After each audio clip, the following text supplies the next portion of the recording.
The views and opinions expressed do not necessarily represent those of Access Fort Wayne, the Allen County Public Library, or any other supporting group. Access Fort Wayne is a department of the Allen County Public Library. If you or anyone you know might be interested in making a television show, please call 260-421-1250.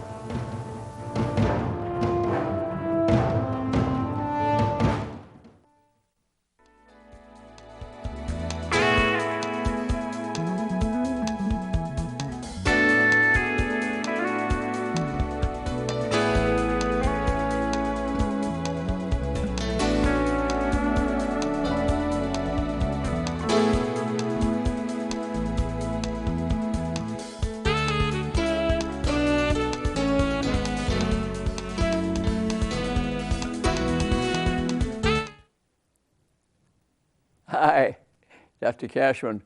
Welcome to Cashman Mind, Body, Spirit Show. Actually, today is a lot about our spirit, our gut, our second brain. A brain, weighs about 3 pounds. Guess what our gut viruses, bacteria, fungus, you know what they weigh? About 3 pounds. Yeah. Most of the feel-good hormones, serotonin, the long-term neurotransmitter, 80% of the serotonin is made in your gut, not in your brain. Isn't that interesting? So today we'll review this a little bit and teach you something about the physiology, the anatomy, how it works, and give you a pretty good idea that this guy is either your enemy or they're your friends.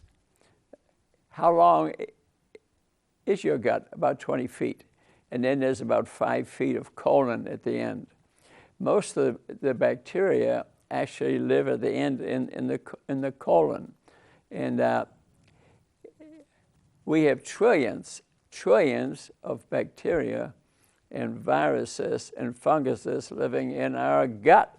Yes, but actually they're outside of us. They're not inside of us. You may think they're in the gut, but that's outside of your body.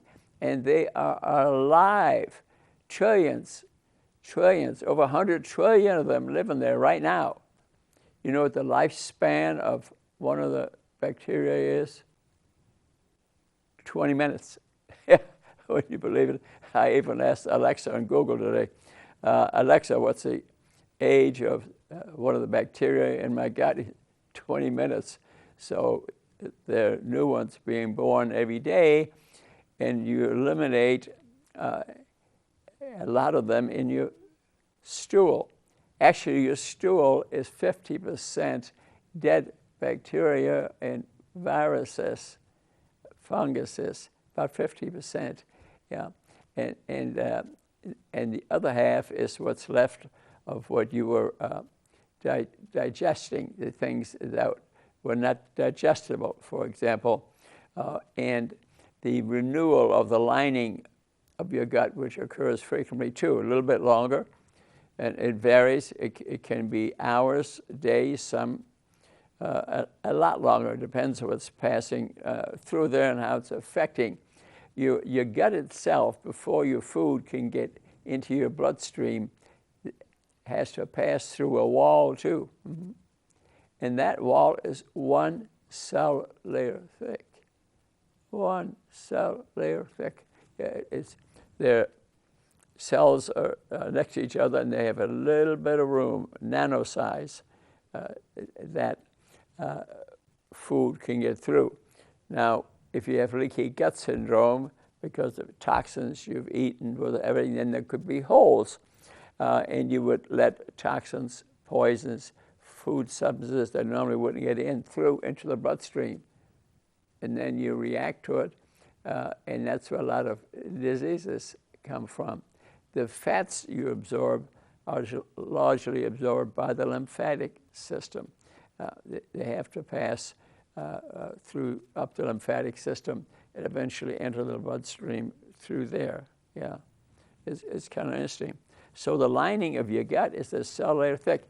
And the lining of the gut has also, it defends itself. First, there's quite a bit of mucus inside your gut. The first thing that food substances, toxins have to go through. Then there's a defense system set up to defend you against things that you wouldn't be able to tolerate inside of you. Then it goes through this one cell layer, and then the stool is moved along by a muscular, very thin muscular by something called peristalsis. It's contracting all along. So there, frankly, many more viruses and bacteria, like 10 to 1, but the viruses are a lot smaller. And then you have fungi, and we're talking about the number, trillions, but their lifespan generally is very short.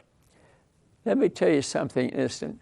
A baby in the uterus of the mother has no bacteria, funguses, viruses inside their body, okay? Unless the mother has been eating a very poor diet and her gut may have some holes in it too. And when the baby, it's time now to be born, not all babies, of course, but most babies will turn their head and their mouth towards the rectum or vagina of the mother. And the vagina in that area has been kept moist and has lactobacillus, a bacteria. And now they've discovered there's many different types of bacteria that paint the area that defends itself against toxic substances entering, but also, as the baby is passing through, paints the face and the mouth with bacteria. Yes, that is the beginning of the baby's gut. Isn't that interesting? Yeah. And it takes almost 3 years for the baby to have a gut biome like an adult, and sometimes even longer, but at least 3 years to have a reasonably good gut biome. Almost 50% of the babies being born today, it's even higher than that now. The mother has a C-section. Does say it's elective. I mean, sometimes it's needed because it's an emergency, okay? But remember now, when you delivered by a surgery, the child's face has not been painted with these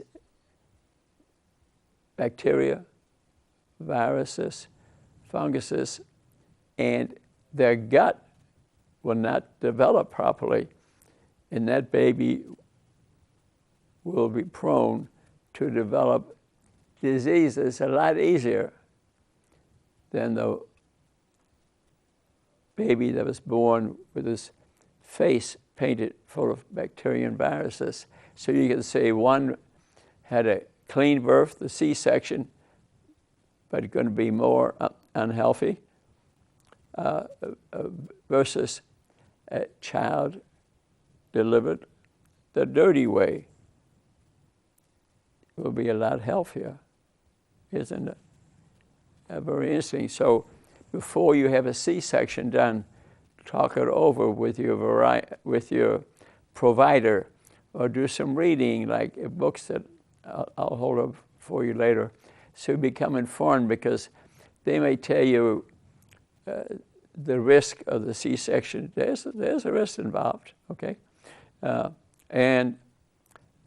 also, and they may tell you some of that, odds of dying and odds of complications, but also have them tell them about the risk to the baby that was born too clean,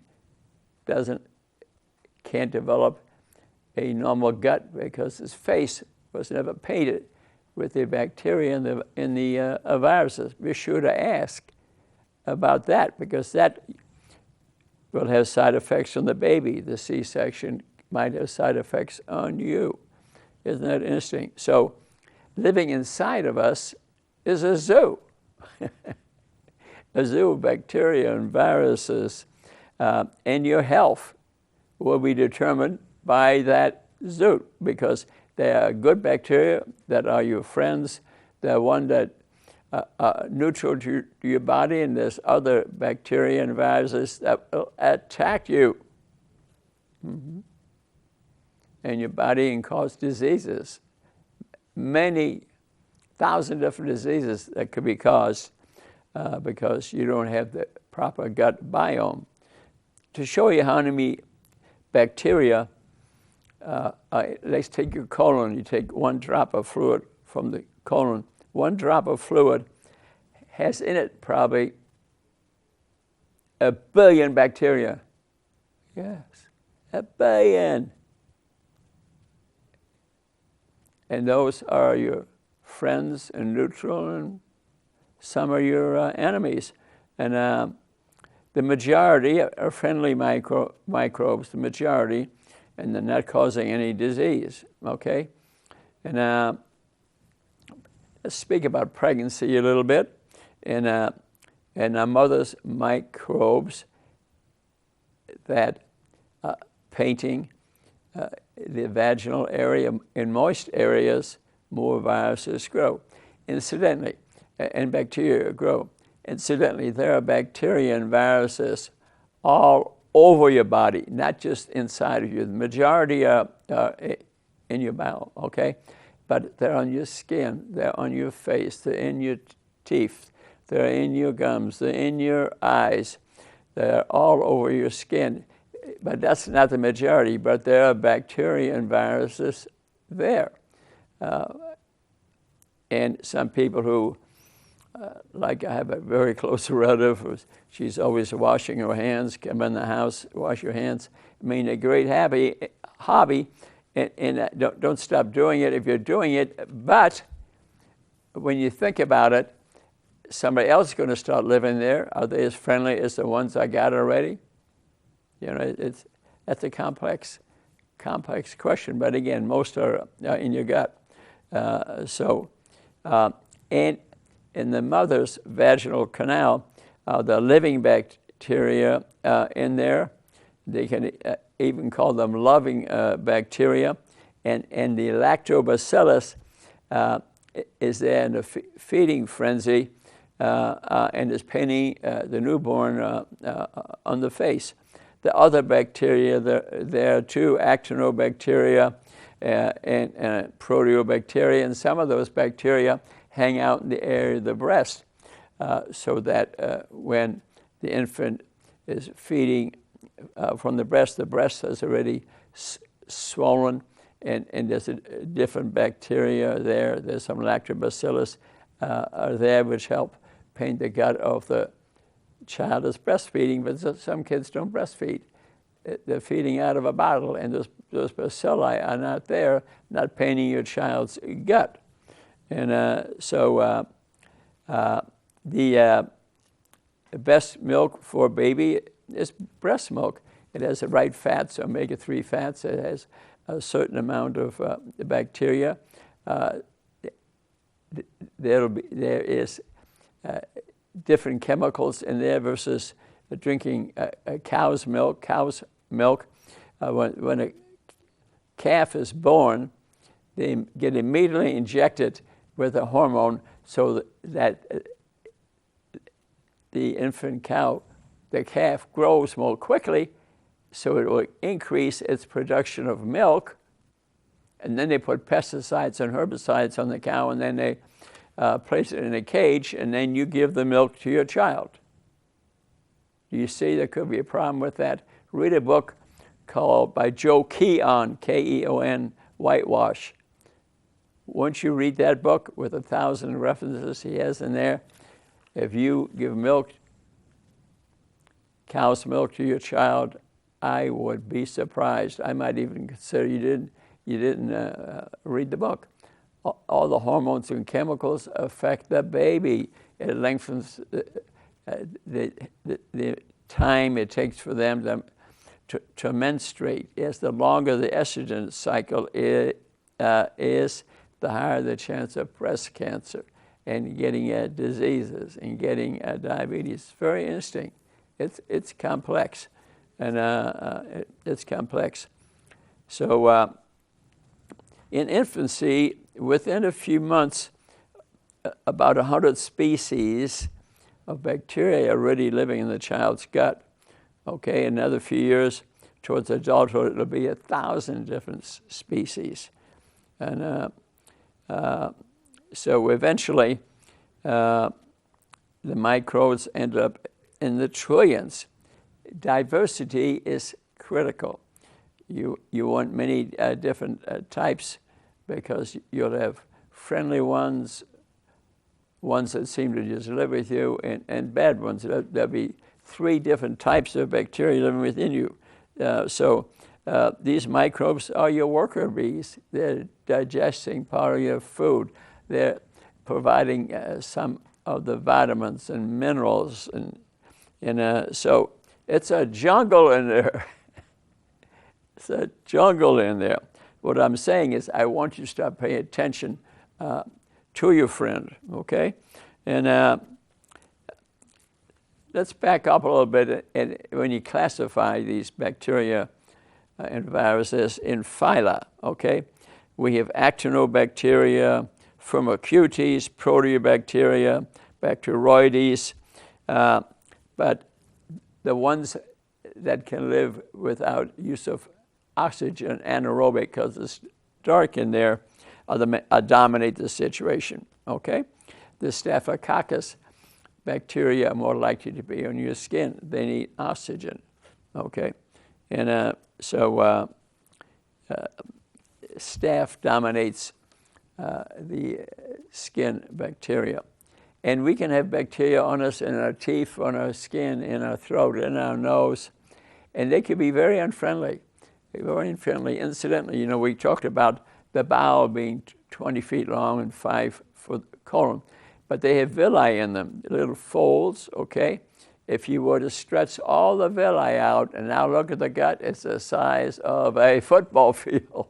Yeah, that much absorptive space capacity that indeed that you have. And so resistant, so we speak about a Western diet. You've heard about it. So what do gut bacteria do? What do? They digest food, okay? And some completely, some partially, and they help pass food along the gut. Most of the digestion actually occurs in the colon. That's where most of it occurs. The ileum and jejunum, the 20 feet, they take out the vitamins and the minerals and the chemicals, and not a lot of digestion occurs, for good reason, because those vitamins and minerals are very important. So they can wait for most of the digestion to occur in the colon. Incidentally, the appendix, they do all these appendectomies. Actually, I still got mine.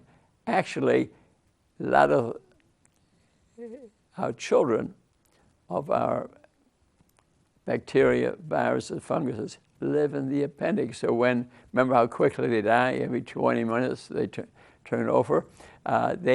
They have the children in there, and they can come out of there, and then immediately there's life again. So the appendix, it has a function. If you're eating resistant starch, that would be a starch where it's not the refined sugar or process of food.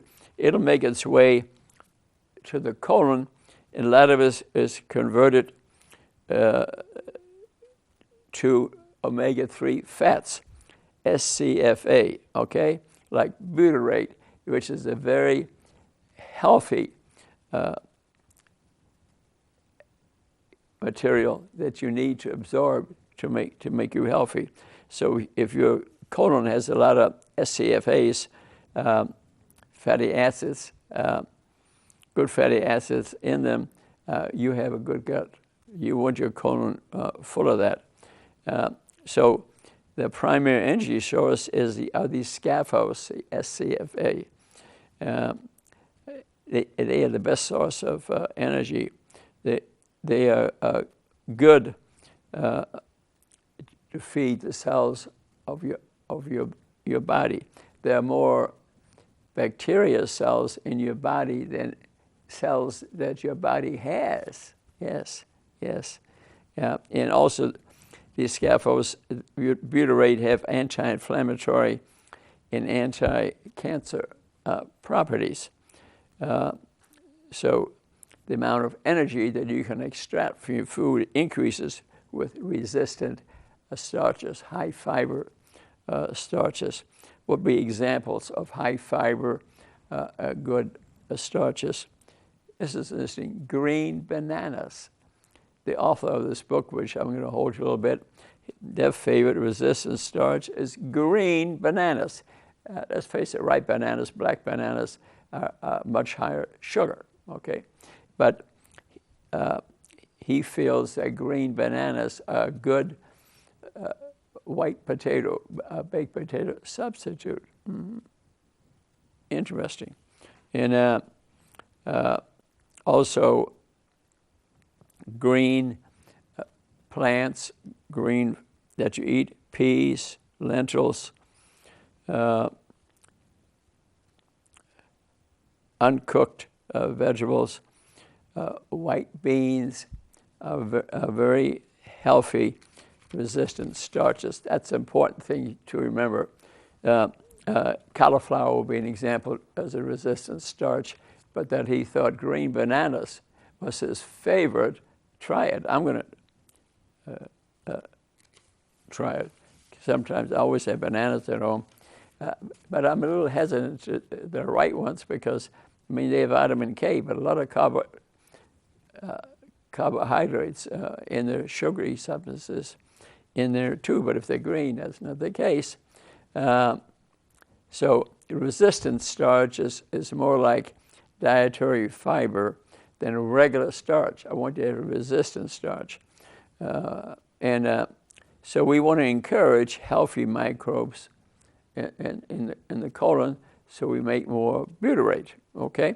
It almost acts as a prebiotic food. There are things we can do to promote a healthy gut. They talk about probiotics, which are fermented foods like sauerkraut that have live bacteria in them. Probiotics.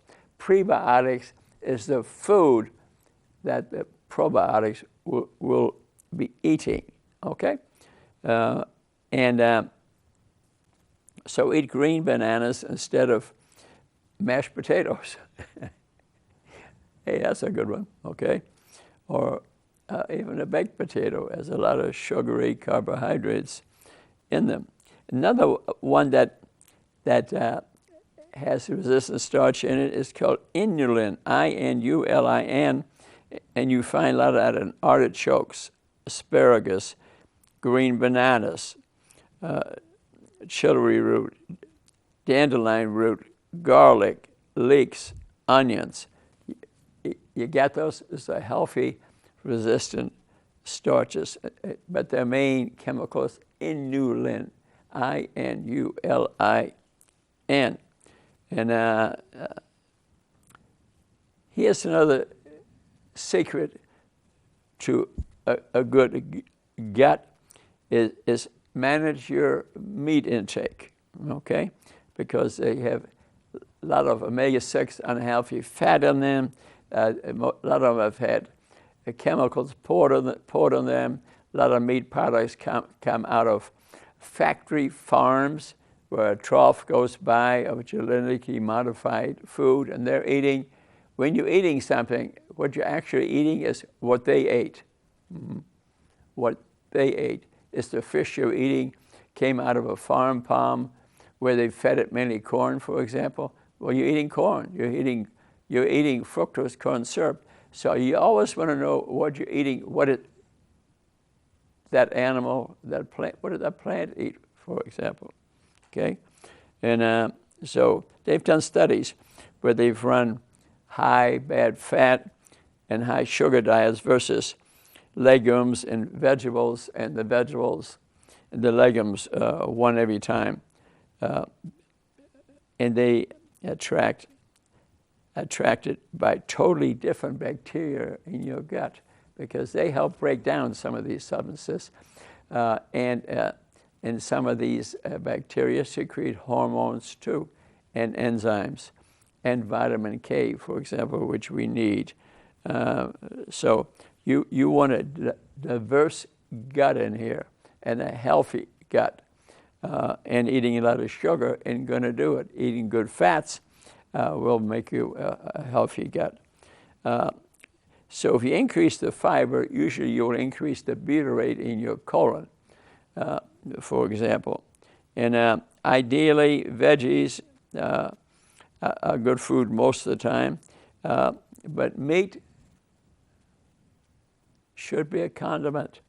I know a family, they're all meat eaters, seven days a week. They live not too far from me, and I noticed that whole family has a tremendous amount of cancer and heart disease. Mm-hmm. Can I guarantee that's a cause of it? No, but sure, it makes me wonder, because they talk to me about nutrition a lot, and but then they pay attention to their taste, not the information. It's interesting. So meat is a condiment. I didn't say no meat. Okay, just be reasonable about it. And if you want to be successful, the secret of success is say no to sugar. Believe me, I came from New York City. My dad had a deli, and I ate the food they made there, and they had a lot of bad meat, a lot of sugary products, a lot of milk products. Yes, and I suffered acne and skin things a lot as a child. But since now I gather a lot of information, I don't eat those things. I don't drink milk, for example, and a lot of type 1 diabetes, where the pancreas is dead. You need to take, absolutely need to take insulin, is related to milk drinking. Mm-hmm. A lot of kids who drank not mother's milk, but drank bottled milk, they're the ones getting type 1 diabetes, because they're reacting to casein, the protein in milk, and it kills the pancreas. That has been well studied. It's all over the literature, but you don't hear much about it from the government, because they are protecting the milk industry. Mm-hmm. Go to some of the schools. I know of a neighborhood health clinic here where the manager told me every child in their clinic has diabetes, and they don't really want to do a lot about it because the CHIP program is next door. They're getting a lot of federal money, which is paying for the whole building. I'm telling you a true story. You must be in charge of the health of you and your child. After all the health teaching I do, I personally think our best bet to change our culture of the lobbyists who have surrounded us, including the hospitals, including the med school. Look at this book I wrote, Rudy's War on Diabetes and the Industry That Caused It. I'm just saying it. It's in a book. It's on Amazon. I'm not here to sell books, but I have enough. Prevention is the cure. That's what it says. We want to prevent disease. I think someone from above may have contacted me today, because when I finished playing pickleball today, which I play 5 days a week, okay, a lady came up to me and we started talking, and to find out that her husband is he's the president of the state school board. Oh my God. Of course, I jumped on the situation quickly and said, I'll take you and your husband out to dinner if I could bring this book and 25 others that I have on Amazon and just show you where I'm coming from. You do what you want. But if someone doesn't step up to bat, we are going to continue on this disease epidemic. A lot of it which is located in our gut. That's where the disease starts. And so sugar feeds our gut bacteria, increase the yeast, increase the pathogenic bacteria. Remember, we get friends and neutrals and enemies. If we eat a lot of sugar, we're feeding the bad guys. Sugar interferes with the ability of our white cells, our immunity, to go to work. Remember I said there are immune cells in your gut and all over your body to help protect you, our Army, our Navy, our Air Force, our immune cells. Here's one too. And so sugar can impair ability to fight infection. I've noticed that family members, even in my own family and in other families, is that the ones with diabetes and the ones have a lot of sugar in them were more likely to catch the coronavirus. Viruses don't have a metabolic system. Most people don't know that. I spoke to a lot of doctors don't know that. Viruses don't have a metabolic system.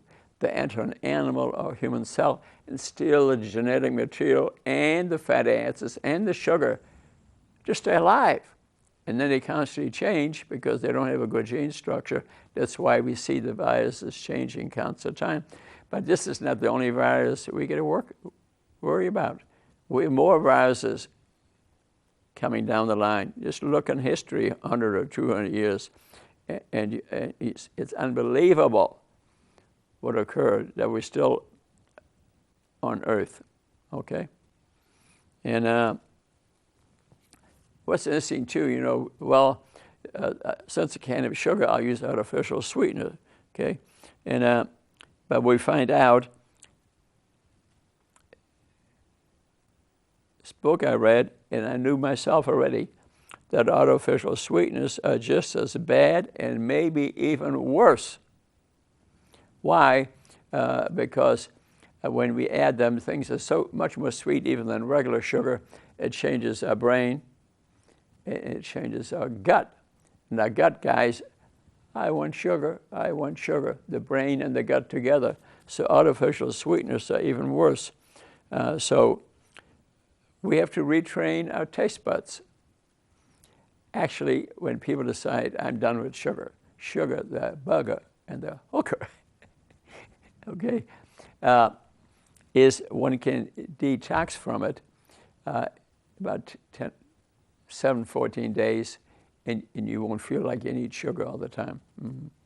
Like people who drank a lot of sugary drinks, which of course, gut bacteria, the bad ones, so you say, come on, give me some more. And but that's 50% at least of the disease caused by sugar is sugary drinks. Most schools took them out of there, but a lot of schools still have them. And because industry is pushing to keep them there because they're making a lot of money. Yeah. So we got to retrain your taste buds. What are some good foods? Zucchini noodles with wheat pasta would be one. Roasted squash or sweet potato with French fries. Sweet potato seems to be a bit of a substitute for sweet foods. Mashed green bananas, remember we spoke about that, and our author who thinks these green bananas are the best food substitute for sugary foods. Spinach and kale, added to smoothies is a good one. I have a smoothie a day, and I carefully constructed full of healthy foods. And leeks and celery to soups and stews. I'm just trying to give you what are good substitutes. Here's another one, roasted pumpkin or squash instead of flour to thicken sauces. Okay? Onions, garlic, pepper, spinach to scrambled eggs.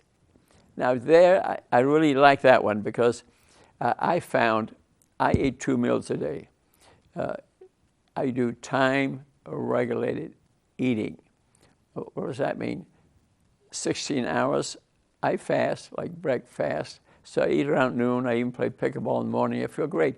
The reason you can feel good and you don't have much appetite in the morning, because through circadian rhythm, as the morning approaches, your brain secretes growth hormone, then the adrenal gland secretes some steroids, and then the opposite of insulin, glucagon, gets secreted, and your blood sugar in the morning is like this. When it's like this, you got no appetite. Mm-hmm. And because you're not eating sugary food, your sugar level is going up, you're using up as energy, and of course your sugar level goes down, your insulin level goes down, and that's a signal to our fat cells to open up, let fat out, and the fat goes to the liver, turns into ketones, small, fatty molecules like sugar, except even smaller, and your brain, your heart, your kidney, your muscles love ketones. So you're losing your weight, and I'm full of energy. I don't need to lose weight anymore. I weigh 133. Almost every day is the same, but I used to weigh a little bit more. But you'll find out you'll get to a certain level, and then it's almost the same every day, as long as you don't vary it too much. Even if I would eat something bad the night before, like a piece of pie or something, the next day I weigh the same. Why is that?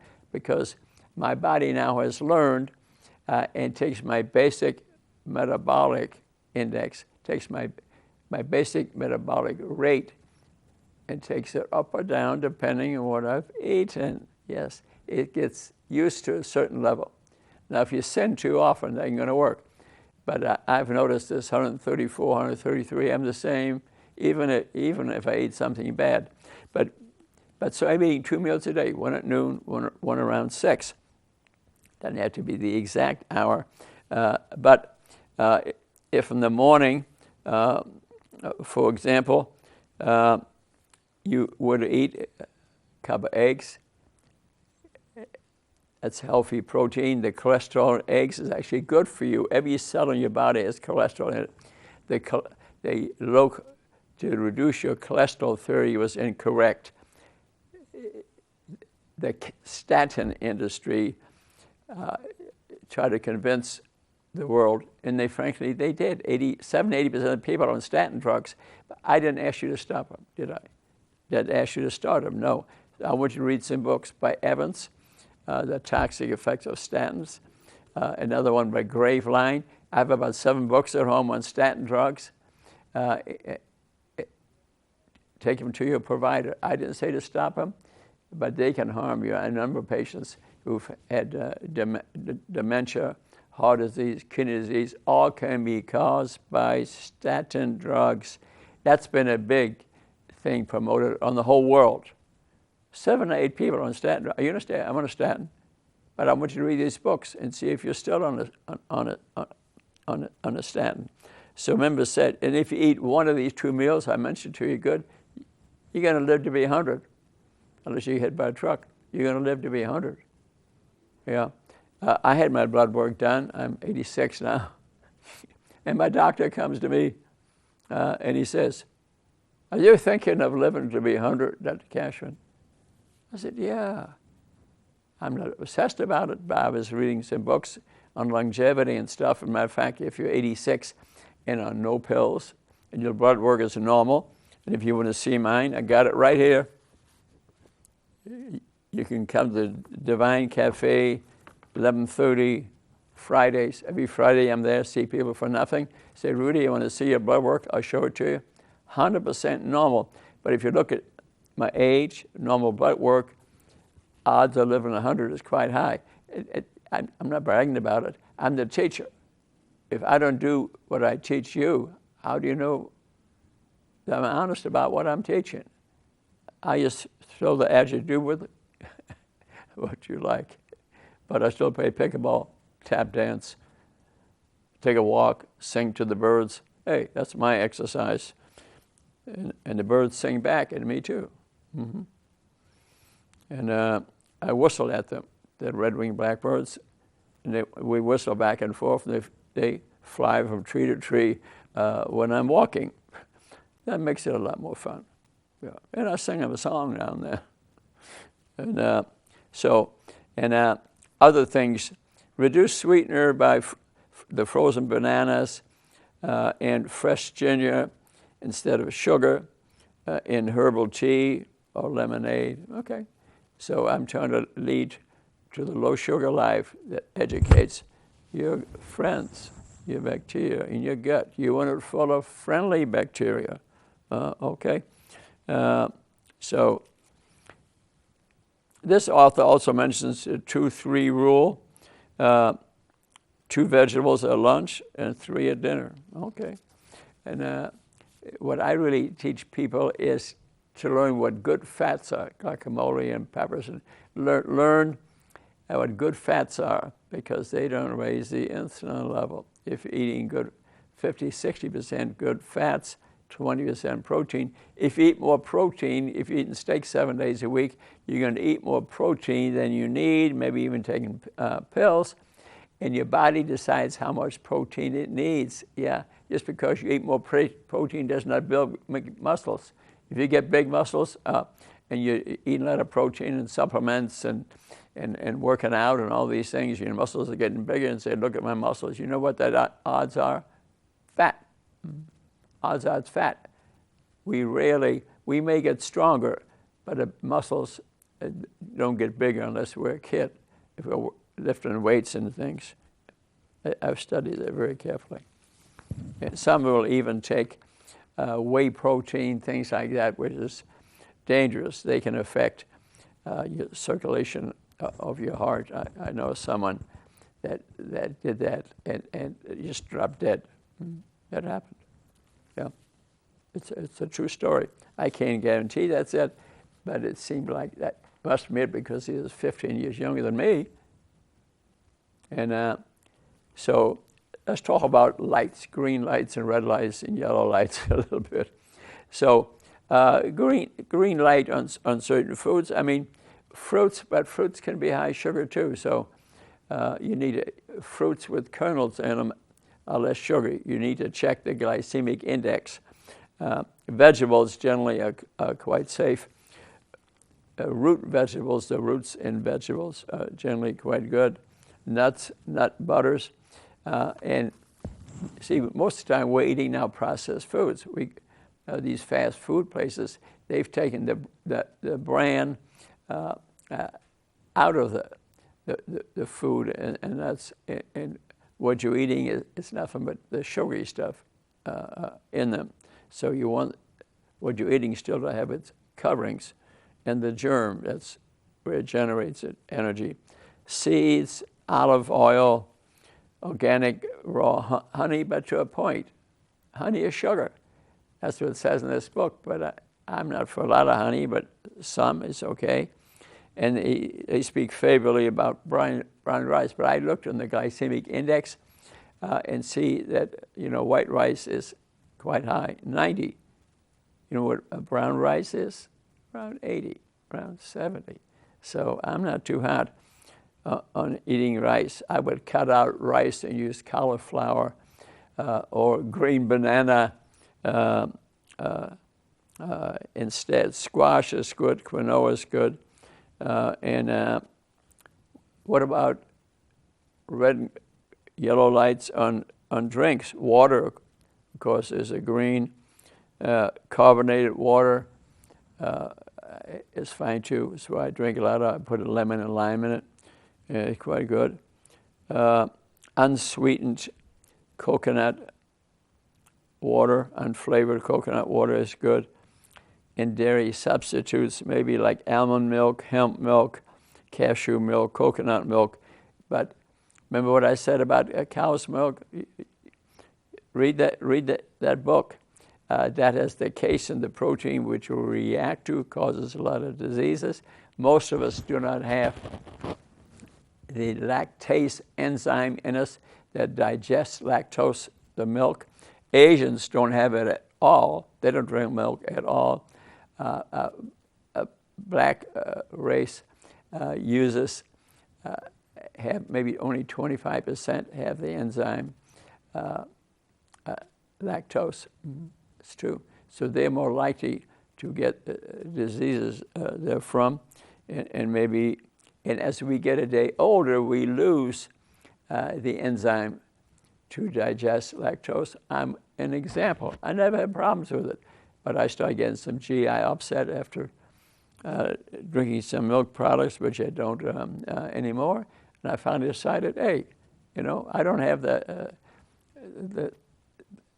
lactase enzyme. That happens naturally as we get older, because nature decided after age 4, we don't need it. We can eat regular food. So it's based on science. It's based on science. I encourage you to, here and there, to drink a smoothie. Use some almond flour, coconut flour, chickpea flour. Any mentions using brown rice, forget about rice. Okay. But green banana flour gives you okay. We're not surprised, right? But what about a red light on foods? Dairy, remember I said, I'm not too hot on that. Foods with a lot of sugar, we're not hot on that. Artificial sweeteners, we say no. High fructose corn syrup, which is made from corn, the Japanese figured out. The reason it's so popular is it's cheaper. So industry buys that instead of regular sugar, and the price difference is not a great deal, but that's what they sell in the fast food restaurants. And if you remember, I think the best thing to do with the labels on food is get a label, you don't need it. Because the fine print and there are laws that allow them not to mention the sugar that's in there if it's below a certain percentage. That's true. That's through government lobbying. The government guys, they don't give a darn whether you live or die. Remember, I got this book with you? It's right there. The sad face and the smiley in the back. And I'm going to republish this. Prevention is the cure. The next one coming out soon, within a month, is preventing kidney disease. They don't run the proper tests for kidney disease to avoid it. Mm-hmm. But I exposed it. It's in that book. Preventing kidney disease. The one after that, heart disease, then dementia. I'm going right down the line. And I'm going to do one eventually on gut diseases too. And so, in essence, you are what you're feeding your bacteria. That's who you are. The amount of DNA in the bacteria is way excess to the genetic material in your 26,000 genes. These bacteria have many, many more genes. And what you eat has a profound impact on your microbiome. Mm-hmm. Mm-hmm. So pay attention to the type of food. And actually, you are a sum total of what you eat. A sum total of what you're eating, that is you. That will determine whether you're going to be good health, poor health, probably what age you're going to die. Mm-hmm. You want to live to be 100, you can't be eating bad food and have diabetes, and in the last 20, 30 years you'll be disabled. Maybe they'll amputate your legs, maybe you'll have dementia, maybe you'll grab your chest and you die of a heart attack. Maybe you'll have cancer and suffer through that. Most cancer is produced in people who eat the wrong foods, eat sugary foods. And they're Bradley, the one who collects all the money from the people that want to eliminate cancer. They collect the money, all right. and then they send it to Indianapolis. I wish they'd keep at least half of it here and teach you to how to have a good gut, and you won't get breast cancer. Just last night, I was eating at a restaurant, and someone came up to us and told us that they had breast cancer. Mm-hmm. Yeah, and I don't want you to have it. I even wrote a book, one of my original books, a number of years ago now, and I offered it to Farrah Brindley to put on every table while they eat lunch. They wouldn't allow it. And I was going to give it to them for free. Breast Cancer, Prevention is the Cure is the name of that book. It's on Amazon. It's on Amazon. Here's an interesting story I didn't mention much before, but you need to know about it. Antibiotics, friend or foe. Children, by the time they're about 18, have been on 20 different antibiotics. Those antibiotics will kill a lot of your good bacteria in your gut, and they're replaced by bad bacteria, and they make you sick. So children, adults who've been on a lot of antibiotics are much sicker because they don't have a good gut, okay? And so by their adulthood, they're living with a bad gut. They may have symptoms, but the only symptoms may not be diarrhea or constipation or bloating. It may be significant other diseases, from dementia to multiple sclerosis to lupus to hip arthritis. Yes, Parkinson's disease is related to your gut. It's also related to your, if you're on statin drugs. I've seen that. I know a patient in town here that I feel his Parkinson's disease is due to the statin drug because he was given a cholesterol-lowering drug and it dropped his cholesterol. But the brain is run on cholesterol. Every cell in your body has cholesterol in it. Every cell membrane is built out of cholesterol. So lowering your cholesterol causes memory loss, weakness, muscle weakness, arthritis. I can go down the line and name you a whole bunch of diseases. So I mentioned about the children already that were born by C-section.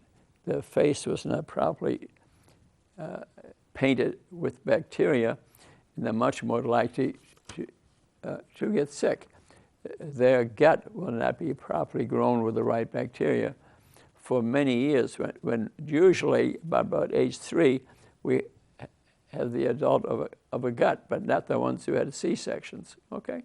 So they bypass the crucial step of a child, yes, which affected their immunity, their ability to fight diseases because they don't have the proper immune cells because the gut bacteria did not have time to develop them or destroy the immune cells that you got. It's true. And you need the right kind of bacteria to fight disease. And so I've noticed, and it's all over the literature, in kids who drink a lot of milk, so they have different bacteria in the gut, they have different immunity, that they have a lot of ear infections. I used to work out a place where I would, lift some weights and do some stretching and yoga. I remember years ago, and that instructor's 3 kids, they had ear infections up the Gooding Street all the time, giving them antibiotics, destroying the good gut, of course. And I informed her about this, what to read. She comes up to me one day, incidentally, Dr. Cashman, she saw me at Starbucks. For 6 months now, my kids have had no more infections. You are what your gut is. Most infections actually are due to viruses, and antibiotics don't work on viruses. So a child comes into the doctor, pediatricians, and pediatricians are at fault here, big time. running a temperature, earache, here's your antibiotic, and you go home. When in reality, didn't need an antibiotic, and that antibiotic destroyed the good bacteria in the gut, and now the kid has many other illnesses, diarrhea and bloating, and could be serious infection, could result in death, actually. And 68% of the children get an antibiotic for ear infection, but most of the time it's a virus. Didn't need it, but the antibiotic destroyed their gut, okay? And so we're overdiagnosing people, we're over-treating them. The pediatricians should be ashamed, because that's the bottom line. They're the ones that are not leading the charge. No antibiotics unless we have a positive culture. It's a staph, it's a strep. This is the antibiotic you need. That'd be the way to do it. If you don't await, if the nurse is doing it and no culture has been ordered or done, don't start. You need to know. Matter of fact, if the temperature is up, your body fights infection much stronger. There can be occasional exceptions, but you need to find out what side effects of the drug are, what is the need of the drug, do I have a positive culture? We're really living in an era of over everything. Too many antibiotics, too many pain pills, a lot of people are getting addicted. Heart disease, for example, 50% of the people grab their chest and they die. Well, how could you prevent that? By teaching them proper nutrition, getting rid of their diabetes, but they were never diagnosed. If you want to catch the people on the path to diabetes, 10 to 15 years before they get it, even in children, get serum insulin tests. Pediatricians are not leading the way for serum insulins. Look up Joseph Kraft, K-R-A-F-T, and read his book. And he University of Chicago, 1970s, published a book in 2006. It's online. Right now, I couldn't buy another copy of it. I do have one copy left, which I'll use in my diabetes show. But you can get a text to you, okay? $7, I think. Read that, and you will, because this is critical. In 1928, Alexander Fleming, invented penicillin. It was a great contributor to medicine. If they'd had that, say, with the Great Plague in the 17th century, which was bacterial, we had antibiotics, we'd have saved a lot of lives. That killed a lot of people. And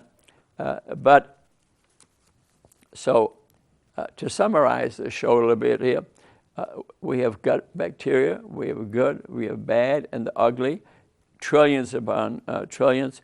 Treat them right, give them the right food. I recommend good fats, 50-70%, 20% protein, 10 to 15% vegetables and fruit. Yeah, if you're eating an 80% vegetable diet, that's a lot of sugar in there. You'll be better. But if you want to be good, get into Rudy's ketone 16-8, 2 meals a day, and you'll be healthy quickly. And come play pickleball with me. Watch my other shows. I have a QR code, incidentally, on my things that I have in the newspaper, like the Ink Spot. I have a whole page once a month, and I carry with me a little card you can get from me.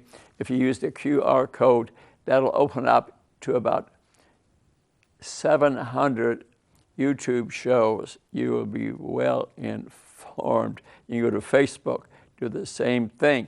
The nation of India contacted me a month ago because they have so many people with diabetes. They want to use my YouTube shows to blast them out to their country because they can't afford to take care of all of these people. So I want you to prevent disease. Prevention is the cure. And I mean it, I mean it, I mean it. Why do I do all this? I love you. I care about you. And gather some information through my YouTube shows and Facebook pages and books. I hold it up for you, and you have a great day. And thanks for listening. Namaste. See you next time.